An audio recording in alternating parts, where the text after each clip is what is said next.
సంగీత సంరక్షకులు శ్రీ తగారాం భీల్ పద్మశ్రీ 2026.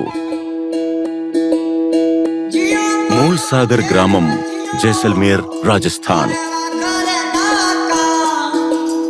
ఒక భీల్ కుటుంబంలో ఒక చిన్న బాబు పుట్టాడు, తగారాం భీల్. భారతదేశపు ప్రాచీన జానపద వాద్యమైన అల్గోజాలో ఆయన ఒక దిగ్గజ కళాకారుడుగా ఎదిగారు. అల్గూజా వాయించడం చాలా కష్టం. స్వచ్ఛమైన శబ్దం రావాలంటే ఎటువంటి విరామం లేకుండా ఒకే ఊపిరితో సుదీర్ఘ సమయం పాటు నిరంతరంగా ఊదాల్సి ఉంటుంది.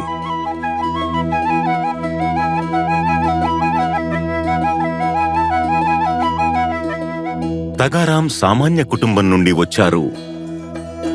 ఈ కనిపిస్తున్న ఇల్లుందే, నేను ఇందులోనే పుట్టాను.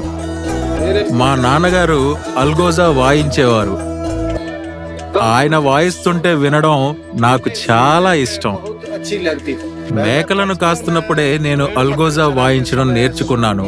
ప్రతిరోజు గంటలు తరబడి సాధన చేసిన తర్వాత నా నైపుణ్యాన్ని మెరుగుపరుచుకున్నాను. పరిస్థితులు కఠినంగా ఉన్నప్పటికీ తగారాం నిరుత్సాహపడలేదు. అతను అల్గోజాలో లీనమై పగలు రాత్రి సాధన చేశాడు. తన ప్రావీణ్యతను మెరుగుపరుచుకున్నారు. అతనికి 20 ఏళ్లున్నప్పుడు బతుకు తెరువు కోసం రాళ్లు కొడుతుండగా ఒక సంగీత సమ్మేళనంలో ప్రదర్శన ఇచ్చే అవకాశం అతనికి లభించింది. నెమ్మదిగా దగ్గర దూర ప్రాంతాల నుండి ప్రజలు అతని అల్గోజాతో మధురమైన శబ్దాలను వినడానికి రావడం ప్రారంభించారు. ఆయన నార్త్ అమెరికా, ఐరోపా, జపాన్లలో ప్రదర్శనలు ఇచ్చారు.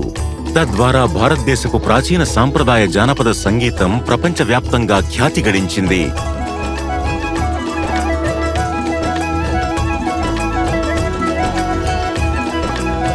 ఈ రోజు తగారాం భీల్ తన గ్రామంలో ఒక అల్గోజా సంగీత పాఠశాలను నడుపుతున్నారు.